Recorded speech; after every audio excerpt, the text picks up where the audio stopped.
Ang pinakamalaking lungsod ng Israel ay unti-unti nang nagiging war zone. Ito na nga ba ang isa sa pinakamalaking pagkabigo ng IDF? Nagpapanik ngayon ang Tel Aviv sa gitna ng sorpresang pag-atake ng drone. Makikita ang pagkatakot ng Tel Aviv gawa ng mga long-range missile attack na inilunsad ng mga Houthis at Hezbollah.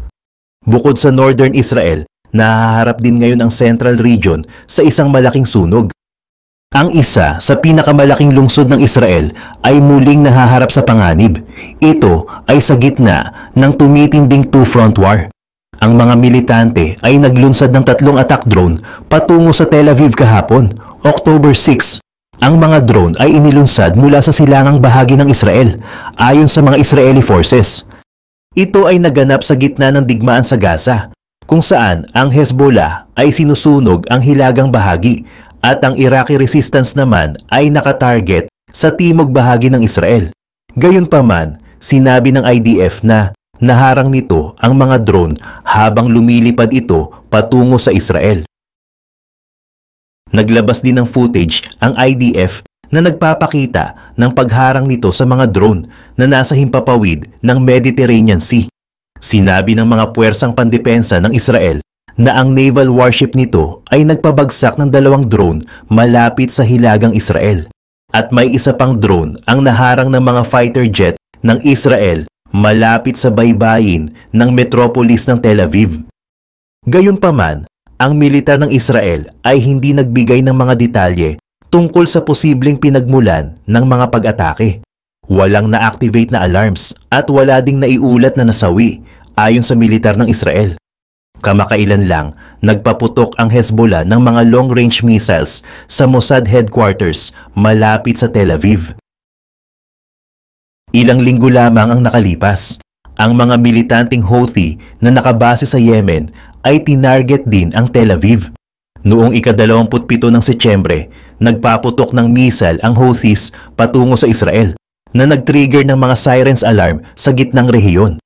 Hinarang ng Arrow Air Defense System ng Israel ang missile na nagdulot ng malalakas na pagsabog at mga nagliparan na debris. Noong Hulyo, isang Iranian-made drone na pinaputok ng Houthis ang tumama naman sa Tel Aviv na naging dahilan sa pagkamatay ng isang tao. Sa isang dramatic turn of events, ang mga puwersang Israeli ay naiulat na tumarget ng mga oil facilities na pagmamay-ari ng French company sa Lebanon. Ang pag-atake ay lumilitaw na isang diplomat's dispute sa pagitan ni Israeli Prime Minister Benjamin Netanyahu at French President Emmanuel Macron. Kinumpirma ng mga ulat na ang isang gas station na pag-aari ng French company na Total Energies sa southern suburb ng Beirut ay tinamaan.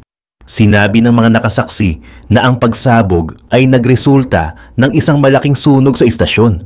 Ngunit walang nasawi sa nasabing pagsabog. Ang kaganapang ito ang isa sa nagpapataas ng tensyon sa pagitan ng 2 nabanggit na bansa. Patuloy pa ang pagtaas ng tensyon lalo na nang matapos ang pahayag ni Macron, kung saan binabatikos nito ang mga operasyong militar ng Israel sa Gaza at Lebanon. Matapos ang pahayag ni Macron, binatikos naman ni Israeli Prime Minister Netanyahu ang Pangulo ng Pransya dahil sa pagpapahinto ng weapon supply sa Israel. Ang gobyerno ng Israel ay hindi nagbigay ng anumang opisyal na komento tungkol sa sinasabing tumataas na tensyon. Ang insidenteng ito ay nagdulot ng pangamba sa tumitinding tensyon sa rehiyon at pagpapalawak ng saklaw ng tunggalian. Si Macron ay sinasabing nasa mahirap na posisyon dahil dapat daw nitong balansehin ang pagprotekta nito sa mga economic interests bilang isang potential mediator. Sinabi ng pinakamataas na opisyal ng Navy ng Amerika ngayong linggo na ang US Navy ay nakikipaglaban sa mga Houthi at ilan sa mga Iran's best weaponry sa Red Sea at nagbabago ng ilang paraan ng pakikidigma upang talunin sila. Sinabi ni Admiral Lisa Franchetti, ang pinuno ng Naval Operations. Ngayong linggo na, ang Navy ay kumukuha ng aral mula sa halos 1 taong labanan nito laban sa mga Houthi. Kabilang ang katotohanang ang mga drone ay fundamental na nagbabago ng warfare. Ang mga Houthi, isang Yemen-based rebel group na sinusuportahan ng Iran sa loob ng maraming taon, ay gumamit ng aerial at surface drones upang atakihin ang mga key merchant shipping lanes sa Red Sea at Gulf of Aden at banta sa mga barko ng US Navy mula noong nakaraang fall. Ang mga militante ay naglunsad din ng mga anti-ship ballistic at cruise missile sa mga sasakyang dagat.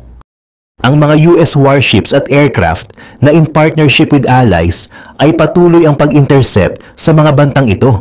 Nitong nakaraang linggo, nakipaglaban ang American forces sa ilang mga drone at missile ng Houthi.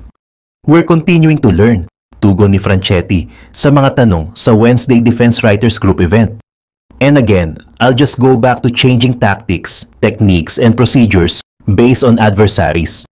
The Houthis are using the best Iranian technology and we know that we need to be able to defeat that, idinagdag niya. And again, our ships and our aircraft are doing an amazing job. Isang ulat ng Defense Intelligence Agency na inilabas noong nakaraang taon ay nagbigay diin sa lawak ng suporta ng Iran sa mga Houthi. Sa nakaraang dekada, ang Tehran ay nagbigay sa rebel group ng growing arsenal of sophisticated weapons at training. Ang assistance na ito ay nagpatuloy sa panahon ng Red Sea conflict. Pumunta naman tayo sa mga balita sa ibang lugar. Noong February 2022, nagsimula ang Russian invasion sa Ukraine bilang isang special military operation na inaasahang masasakop ang Kiev sa loob ng ilang linggo. Pero hindi ito nangyari. Kahit nakalapit ang mga puwersa ng Russia sa Kiev noong unang buwan ng gyera, nagawa ng Ukraine na makakounter at napaatras ang mga mananakop. Sa loob ng 30 buwan ng digmaan, patuloy na dumedepensa ang Ukraine para pigilan ang paglusob ng Russia ng mas malalim sa kanilang teritoryo. Nasakop ng Russia ang halos 18% ng teritoryo ng Ukraine, habang ang Ukraine ay abala sa pagtitiis sa mga matitinding laban. Pero ngayon, tila nagiging pabor sa Ukraine ang sitwasyon. Isang mahalagang pangyayari nitong August 2024 ay ang pagsalakay ng Ukraine sa Kursk noong August 6. Tama, inilagay ni Zelensky ang Ukraine sa offensive, sinusubukang makakuha ng advantage laban sa Russia at kunin ang ilan sa mga teritoryo ng kalaban. Paano nangyari ito? Well, hindi nagkataon ang pagsalakay sa Kursk. Unti-unting humina ang military at economic power ng Russia sa mga nakaraang taon. Ang invasion ng Kursk ay resulta ng pananamantala ng Ukraine sa mga kahinaan ng Russia na patuloy lang na lumalala. Kaya't pag-aaralan natin kung paano nagawa ng Ukraine na makasunggab ng tagumpay sa lupa ng Russia. Bakit hindi nagawang depensahan ng Russia ang sarili nitong teritoryo? At ano ang ibig sabihin nito para sa hinaharap na mga digmaan? Noong August 6, isang maliit na grupo ng Ukrainian Army ang tumawid sa Russian border papasok sa Kursk Oblast. Ayon sa mga ulat mula sa Russia, ang laki ng puwersang sumalakay ay halos 300 na sundalo, sinusuportahan ng 11 na tangke at 20 na armored vehicles. Sigurado ang Russia na mabilis nilang mapapaatras ang mga ito gamit ang kanilang border defenses. Sa una, ayon sa ulat ng Russian Ministry of Defense, ito nga ang nangyari. Ayon sa Russia, natalo ang Ukraine sa labanan, nawalan ng 50 na sundalo, at napilitan silang umatras. Pero hindi nagtagal, lumitaw ang katotohanan. Nakapasok ang Ukrainian Army sa Kursk Oblast nang halos walang matinding sagupaan. Gumamit ang Ukraine ng long-range artillery at drones para pasabugin ang depensa ng Russia sa Kursk, lalo na sa mga lugar na walang maraming sibilyan. Sa mga sumunod na araw, walang masyadong balita mula sa Ukraine tungkol sa progreso ng invasion. Pero ang mga ulat mula sa Russia ay naging magulo. Noong August 9, malinaw na nakapasok na ang Ukraine sa teritoryo ng Kursk ng 6 hanggang 25 miles, depende sa sources. Kahit gaano kalawak ang nakuha ng Ukraine, isang bagay ang malinaw. Nakalusot sila sa loob ng Russia at mukhang hindi sila titigil agad. Kasunod nito ang halatang kakulangan ng koordinasyon ng Russia at ang mas mahusay na tactics ng Ukraine. Hindi malaking laban ang naganap, kundi sunod-sunod na maliit na sagupaan na nauwi sa pagsuko ng mga Russian troops. 10 araw matapos magsimula ang invasion, ang isang Ukrainian prison ay nakapagtala na ng mahigit 300 Russian soldiers bilang prisoners of war. Sinabi pa ng warden na aabot pa ito sa 1,000 bago matapos ang kampanya. Bakit kaya ganito kalaki ang pagkakaiba ng laban sa Kursk kumpara sa mga bakbakan sa Ukrainian territory na sinakop ng Russia? Isa sa mga pangunahing dahilan ay ang pagkaubos ng sundalo ng Russia. Halos 80% ng mga bagong POW na naproseso ay mga bagong conscripts lang na ilang linggo o buwan pa lang ang training. Mukhang dahil abala ang mga veteranong sundalo ng Russia sa mga frontlines, napilitan silang magpadala ng mga bagong recruit para bantayan ang mga border regions na hindi masyadong aktibo. Hindi masama ang tactic na ito, pero ipinapakita nito ang mga kahinaan ng military ng Russia. Bakit mahalaga ito? Well, dapat may advantage ang Russia pagdating sa bilang. Noong simula ng invasion, doble ang population ng Russia kumpara sa Ukraine, pati na rin ang laki ng kanilang military. Pero mabilis din silang nauubusan ng sundalo at manpower. Ayon sa Ekranska Pravda, sa loob ng 30 months ng digmaan, nawalan na ng mahigit 600,000 na sundalo ang Russia. Ibig sabihin, 2 beses na nilang nagamit ang kanilang initial invasion force. Bagamat nakakuha ng halos 18% ng teritoryo ng Ukraine ang Russia, halos walang masyadong galaw noong 2024. Noong summer campaign ng Russia noong 2024, nawalan sila ng 70,000 na sundalo sa loob ng 2 buwan. Patuloy ang mataas na casualty rates na umaabot sa 1,000 bawat araw. Sa kabila ng mga sakripisyo, hindi pa rin sapat ang mga nakuha ng Russia. Ayon sa ulat ng The Telegraph, nakakuha lang ang Russia ng dagdag na 450 square miles ng Ukrainian territory mula January hanggang July 2024. Pero sa parehong panahon, nakuha naman ng Ukraine ang 390 square miles ng teritoryo sa Kursk Oblast. Mas mahalaga, may mga opsyon ang Ukraine na putulin ang malaking bahagi ng rehiyon sa south ng Same River sa pamamagitan ng pagbomba ng mga tulay at iba pang vital infrastructure. Kung makontrol nila ang teritoryo sa silangan malapit sa Sudza, maaari nilang palibutan ang mga puwersa ng Russia sa south ng Same. Kung magpapatuloy ang pagsuko ng mga Russian recruits, maaaring masakop pa ng Ukraine ang mas malaking bahagi ng teritoryo nang halos walang dugong dumadanak. Kaya't sa loob ng 1 buwan, mas marami pang nasakop ang Ukraine kaysa sa Russia sa loob ng 7 buwan, habang dumedepensa pa rin sila sa kanilang sariling bansa. Ipinapakita nito ang malaking pagkakaiba ng military ng Russia at Ukraine, lalo na pagdating sa access sa technology at kalidad ng sundalo. Sa kabila ng mas maliit na puwersa, nakatanggap ang Ukraine ng malaking tulong mula sa NATO at iba pang bansa na nagbibigay ng military equipment, bala, training at economic relief. Halimbawa, parehong Russia at Ukraine ay napilitang gumamit ng Soviet-era equipment, lalo na sa kanilang mga tangke at mid-range artillery. Ang advantage ng Russia ay kaya nilang gumawa ng mas maraming bala para sa mga lumang armas na ito. Pero mabilis din naubos ng Ukraine ang kanilang supply.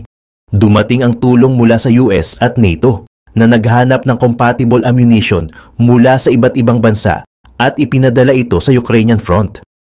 Walang laban ang isang sundalo o kahit isang tangke sa harap ng isang remote-controlled drone na kayang maghatid ng kamatayan mula sa taas, habang ligtas ang operator nito mula sa malayo. Nang tumagal, nag-iba ang giyera, kung saan naging pangunahing target ang mga drone operators na naging mahalagang bahagi ng parehong mga hukbo. Sa unang buwan ng digmaan, parehong naghahanap ang Russia at Ukraine ng military-grade drones. Malaking bahagi ng pag-aantala ng pag-usad ng mga hukbo ay ang paggamit ng Turkish Bayraktar TB2 ng Ukraine at ang Iranian Shahid 136 ng Russia.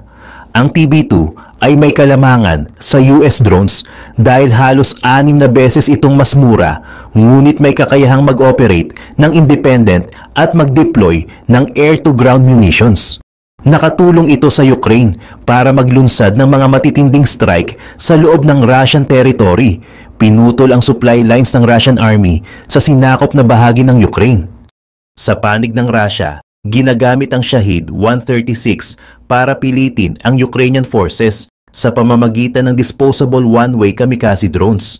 May kakayahan din ang Russia na gumawa ng mga drone na katulad ng 136, kaya't may sariling supply sila, di tulad ng Ukraine. Ang parehong panig ay gumagamit din ng commercial drones mula China, kaya't parehong stable ang kanilang supply. Madali lang i-modify ang mga commercial drones para maging kamikaze drones. Di nagtagal, parehong Russia at Ukraine ay umaasa na sa mga umiiral na disenyo ng drone at patuloy na ine-enhance ang mga ito. Halimbawa, ang Skyton Raybird 3 ng Ukraine ay kayang lumipad ng higit sa 1,550 miles bawat mission at gumawa ng precision strikes sa mga military targets gamit ang AI-guided air-to-surface munitions. Ang Raybird 3 ay may kasamang mga defensive measures na nagbibigay ng advantage sa Ukraine sa lumalalang tech-based na digmaan. Una, kaya nitong mag-deploy remotely at agad na tinatanggal ang deployment system ilang minuto pagkatapos ng launch para hindi madaling ma-detect ng kalaban kung saan ito galing. Pangalawa, ito ay may anti-interference technology. Mahalaga lalo na tumataas ang paggamit ng drone strikes sa nakaraang taon. Ngunit hindi lang drone warfare ang aspeto ng teknolohiya sa digmaan. Pinayagan na ng NATO ang pag-supply ng mas advanced na military equipment sa Ukraine. Kabilang dito ang M1 Abrams tank, isa sa pinakamodernong battle tanks ng US military, at ang F-16, isang all-purpose fighter na mas superior kumpara sa Su-27 ng Russia. Binigyan ng Ukraine ng 65 F-16 mula sa mga NATO countries.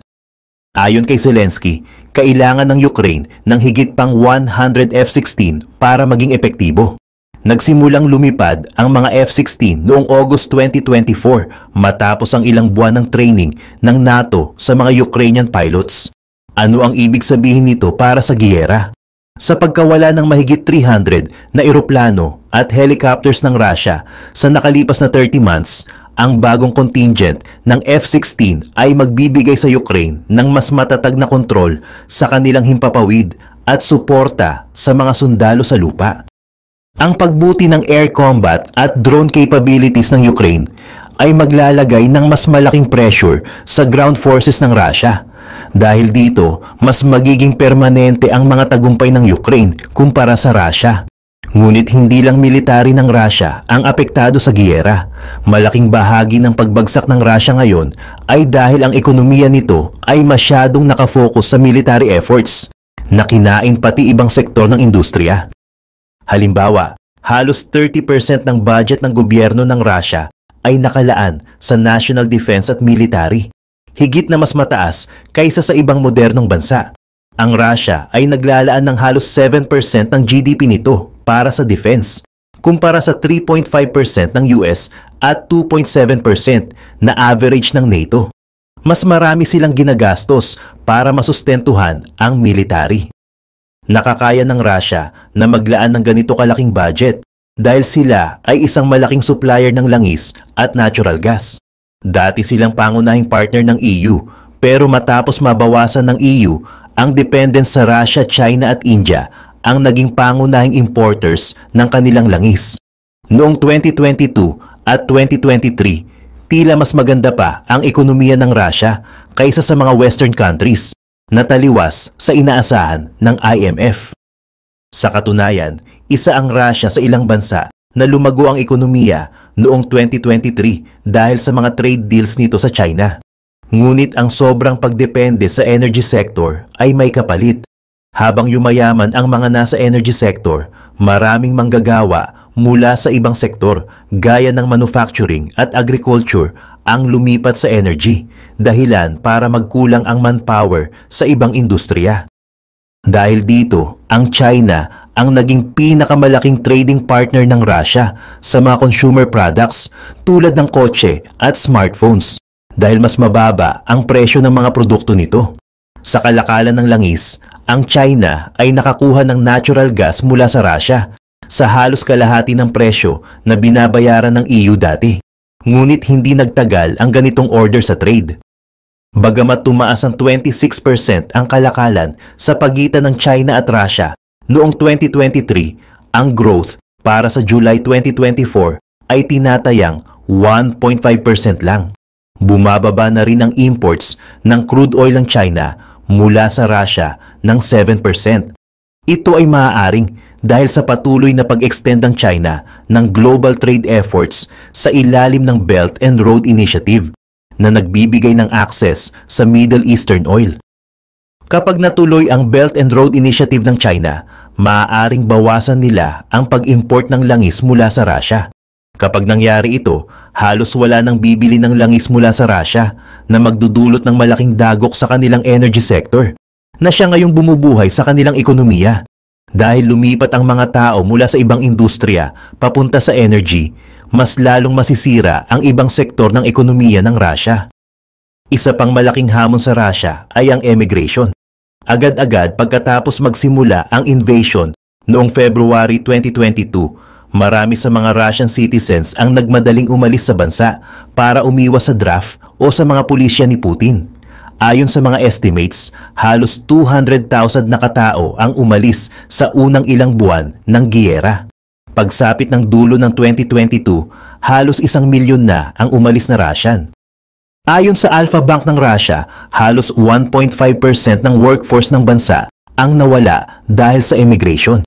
Kadalasan, ang mga umalis ay skilled blue-collar workers na nagdulot ng matinding kakulangan sa mga kumpanya. Kasama pa ang conscription dahil sa digmaan, tinatayang may 1.3 milyong aktibong military personnel ang Russia, na may 2.4 milyong support personnel at 2 milyong reserve troops. Malaki ang epekto ng mga ito sa potential workforce na nahihirapan sa front lines ng digmaan laban sa Ukraine. Ayon sa Reuters, may kakulangan ang Russia ng 4.8 milyong manggagawa na nagpapakita ng halos 5 milyong bakanting trabaho. Isinara ng Russia ang mga hangganan nito sa kanluran at maraming emigrants ang hindi na nagbabalik anuman ang mangyari sa digmaan. Sa kabila ng mukhang magandang ekonomiya, ang mga ito ay nakasalalay sa mga hindi makontrol na salik. Ngunit paano naman ang Ukraine? Sila rin ay nahihirapan. Gumagastos ng 37% ng GDP nila sa pambansang depensa, na nag-uudyok sa kanila na maging ika-8 pinakamalaking bansa sa military spending. Sa kabutihang palad, nakatanggap sila ng malaking international aid, kasama ang $175 billion mula sa US at 110 billion euro mula sa mga European countries. Dahil sa tulong na ito, patuloy na nakatayo ang Ukraine kumpara sa Russia na humaharap sa mga parusa na naglilimita sa kanilang trade at access sa vital technology. Halimbawa, ang 1,500 tanks na ipinadala ni Putin ay karamihan ay mga lumang modelo na hindi naangkop sa modernong digmaan. Sa kabuuan, naitalang nawala ng Russia ang 8,900 tanks mula nang magsimula ang digmaan. Nakahanap ang Ukraine ng suporta mula sa NATO at nakamit ang tagumpay sa Kursk incursion. Dahil dito, unti-unting humihina ang moral ng mga sundalong Russian at ang mga bagong conscripts ay hindi kasing husay ng mga naunang sundalo. Habang ang Ukraine ay tumatanggap ng makabagong kagamitan, ang Russia ay napipilitang gumamit ng mga luma na nagiging dahilan ng pag-urong nila sa ilang teritoryo. Isang pangunahing benepisyo ng Ukraine ay ang positibong media coverage. Ang pag-atake nila ay nagpakita na kaya nilang depensahan ang kanilang teritoryo at baligtarin ang laban, na nagdudulot ng mas mataas na suporta mula sa kanluran. Sinasabing ang 2024 ay magiging susi sa digmaan na maaaring mauwi sa isang malaking pagsusumikap upang tapusin ang labanan. Sa huli, ang tagumpay ng Ukraine ay magiging pabor sa mga bansa sa Europa. Habang ang mga bansa sa NATO ay nagplano na palakasin ang kanilang militar, ang Russia naman ay napipilitang re-evaluate ang kanilang allies. Ang China, na ang pinakamalaking kaalyado ng Russia, ay tila tahimik sa digmaan. Kung sasama sila sa Russia, maaaring mas malaki ang mawawala sa kanila kaysa sa makukuha. Kontrolado ng US ang isang mahalagang trade choke point para sa China. At ang US Army ay patuloy na nagmo-modernize para labanan ang banta mula sa China. Habang nasa stalemate ang China, ang Russia ay mapipilitang muling suriin ang kanilang mga kaibigan sa politika at ekonomiya.